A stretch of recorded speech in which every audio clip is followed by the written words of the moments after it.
Oh, oke. Not bad. Not bad. Nggak fokus ya. Oke, anyways. Hai semua, apa kabar? Ini adalah ROG Phone 3 yang mau kita bahas hari ini. Dan gue adalah Aryo Pratomo, ini Tech Talk. Let's go.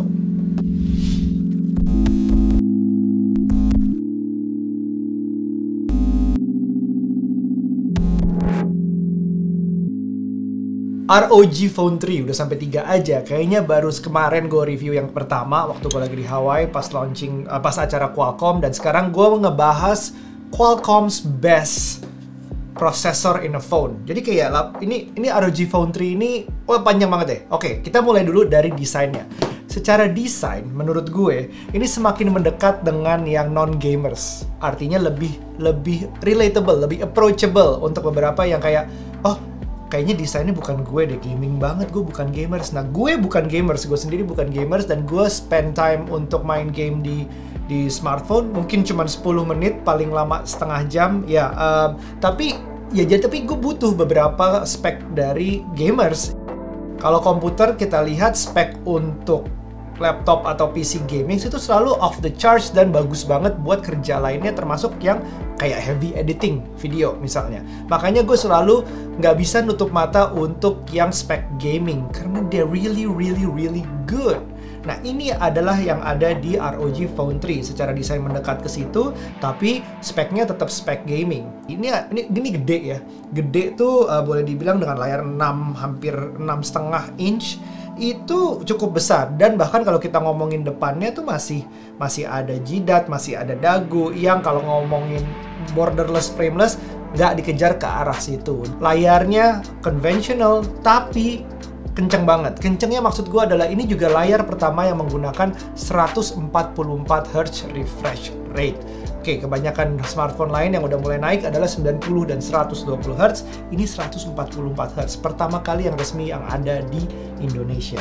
Oke, sisanya belakangnya dengan ada ROG lighting yang bisa nyala-nyala berubah RGB warnanya, itu masih gaming banget, tapi itu bisa dimatiin juga.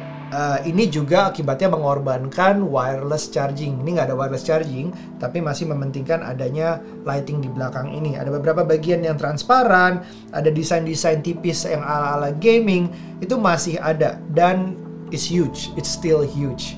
Yang mau gue bahas berikutnya adalah baterainya.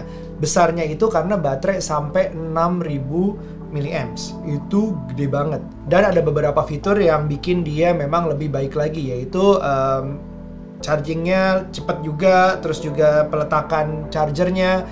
Ada hal yang menarik dalam fitur gamingnya adalah bypass charging yang baru gue update tadi. Firmware-nya dia memungkinkan bypass charging. Bypass charging itu apa? Artinya kalau kita colok sambil main, dia nggak ngisi ke baterai, tapi dia langsung digunakan untuk menjalankan smartphone-nya. Ngerti nggak? Jadi kayak baterainya nggak diisi dulu, terus baterainya itu digunakan untuk main atau untuk digunakan kapasitas lainnya, tapi untuk langsung digunakan. Jadi itu menghemat umur baterai. Dua hal penting lagi dalam segi desainnya. Pertama adalah dia dapat casingnya, casing bawaannya agak-agak probably not my cup of tea, tapi ini bisa digunakan juga untuk proteksi sementara sampai ada casing yang menurut gue lebih baik. Tapi mungkin beberapa dari kalian suka dengan casing seperti ini. Your call. Satu lagi yang dari desainnya, perlu diketahui ini tidak ada audio jack 3.5 mm. Jadi untuk gamers mungkin itu agak sedikit penting karena suara itu sama sekali nggak ada latency kalau lewat kabel, lebih baik daripada Bluetooth. Ya, makanya mereka menyediakan adanya converter langsung out of the box, ada dari USB-C ke 3.5. Nah, ini bisa dimasukin di dua ports yang berbeda. Yang pertama, lo bisa di bawah, mungkin kalau untuk dengerin lo jalan-jalan untuk pakai earphone-nya. Atau kalau mau sambil ngecharge dan sambil pakai earphone, ada juga dua port USB-C. Jadi lo bisa kayak keep going with two different ports. You know what I mean? Selain itu, desainnya juga diutamakan emang untuk main game.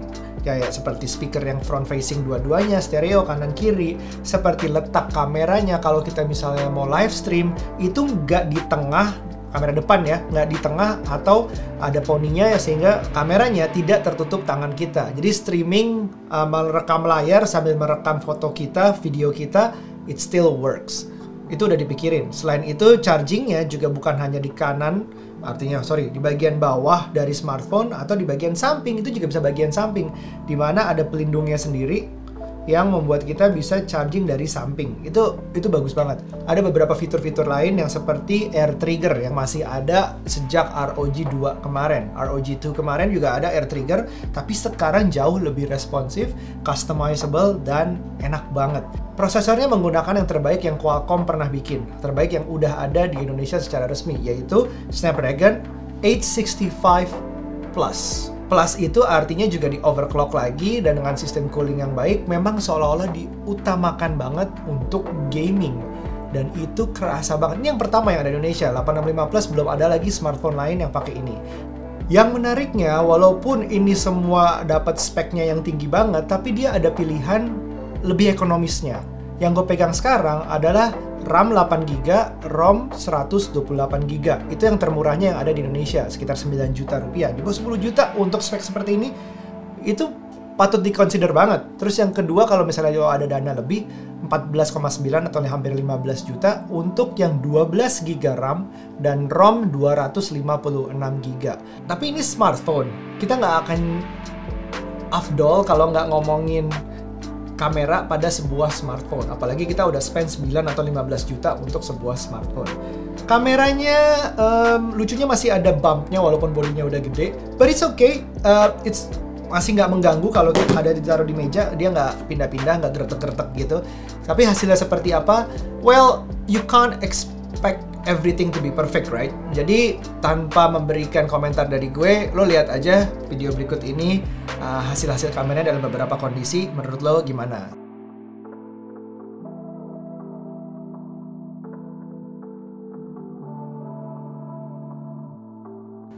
Ini speknya bagus banget. Itu yang harus dipikirin pertama sebagai non-gamers. Artinya everything with Asus UI running smooth banget dengan Snapdragon 865 Plus, 144Hz, auto adjustable screen refresh rate-nya itu juga bisa untuk menghemat baterai, dan baterainya gede banget.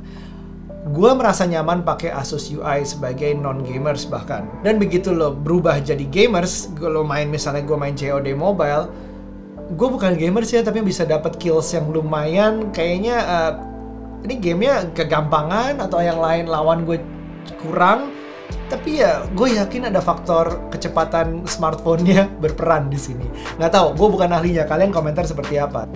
Overall, gue rekomen banget untuk ambil yang 9 juta. Artinya yang 8128 untuk dipakai sebagai smartphone yang memang cepet banget. Salah satu yang tercepet yang ada di market sekarang. Ingat, gue selalu berfokus pada prosesornya. Lalu dengan tambahan game, bikin lo malah makin pengen main game. Cause it's that good. This is the best gaming phone there is. Dan dengan harga yang lebih affordable sekarang. Right? Menurut lo gimana? Tulis di bawah. Sampai ketemu di berikutnya. Bye now. Be nice.